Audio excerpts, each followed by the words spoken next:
नमस्कार मित्रांनो, तर तुमचं स्वागत आहे आपल्या आजच्या पॉडकास्टमध्ये. आज आपण महाराष्ट्रातील एक निसर्गरम्य आणि पवित्र स्थळ गणपतीपुळेबद्दल चर्चा करणार आहोत.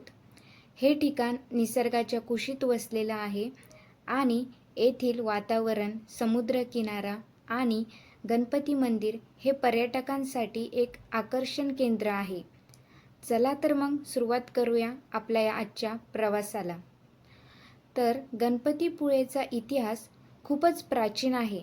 असे मानले जाते की येथील श्री गणपतीचे मंदिर सुमारे 400 वर्षे जुने आहे.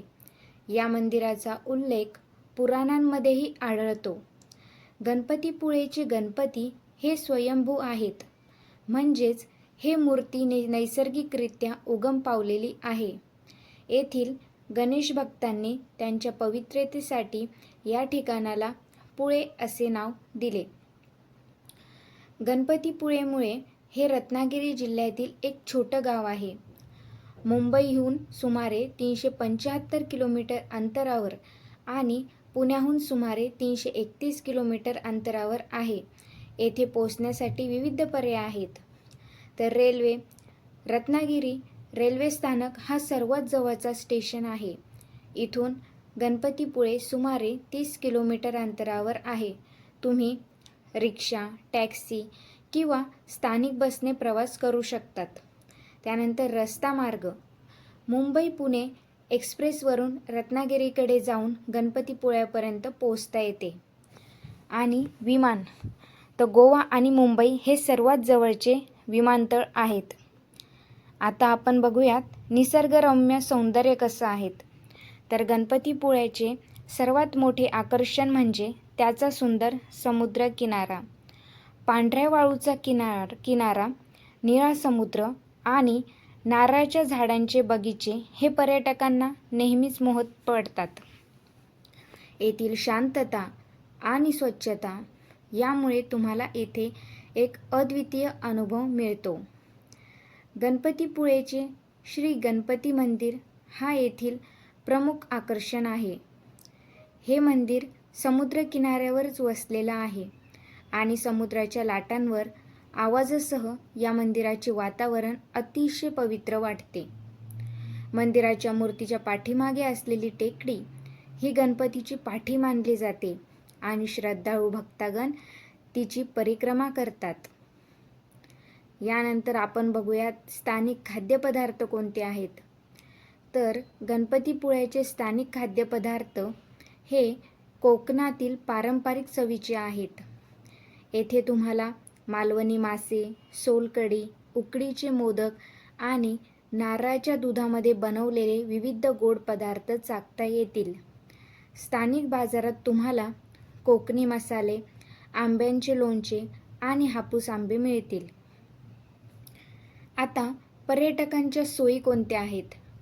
तर गणपतीपुळ्याला भेट देण्यासाठी विविध प्रकारच्या निवासाच्या सोयी उपलब्ध आहेत. बीच रिसॉर्ट्स, होमस्टेज आणि बजेट हॉटेल्स येथे सापडतात.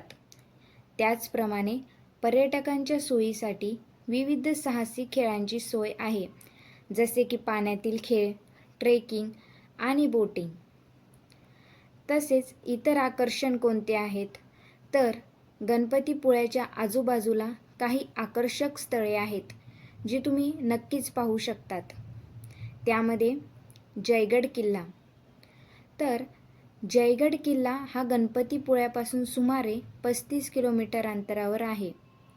हा किल्ला समुद्राच्या किनाऱ्यावर वसलेला असून इथून समुद्राचे नयनरम्य दृश्य दिसते. त्यानंतर पावस हे प्रसिद्ध मराठी साहित्यक आणि संत श्री वि.स. खांडेकर यांचे जन्मस्थान आहे. येथे तुम्ही त्यांच्या घराला भेट देऊ शकतात. त्यानंतर आरेवारे बीच. हा बीच गणपतीपुळ्यापासून सुमारे 10 किलोमीटर अंतरावर आहे आणि येथील शांतता आणि स्वच्छता पर्यटकांना आकर्षित करतात. तर गणपतीपुळ्याचे दर्शन हे फक्त एक पर्यटन अनुभव नाही, तर ते एक आध्यात्मिक अनुभव आहे. येथील मंदिरात भक्तांची गजबज असली तरीही तुम्हाला येथे एक शांतता आणि आध्यात्मिकता अनुभवता येते. येथील गणेशोत्सव हा एक महत्त्वाचा उत्सव आहे आणि त्यात मोठ्या संख्येने भक्त सहभागी होतात. तर गणपतीपुळे हे निसर्ग सौंदर्य, आध्यात्मिकता आणि शांतता यांचा संगम असलेले एक अद्वितीय स्थळ आहे. येथील समुद्र किनारा, गणपती मंदिर आणि स्थानिक संस्कृती हे सगळं एकत्र येऊन एक अप्रतिम अनुभव देतात. जर तुम्ही कधीही कोकणाच्या प्रवासाला निघाला असाल तर गणपतीपुळेला नक्कीच भेट द्या. तर मित्रांनो, आजच्या आपल्या पॉडकास्टमध्ये गणपतीपुळे या निसर्गरम्य स्थळाबद्दल आपण माहिती घेतली. आशा आहे तुम्हाला हे ठिकाण आवडेल आणि तुम्ही लवकरच येथे भेट देऊन येथील सुंदरतेचा अनुभव घ्याल. तर पुढच्या एपिसोडमध्ये आणखी एका सुंदर ठिकाणाची माहिती घेऊन येऊ.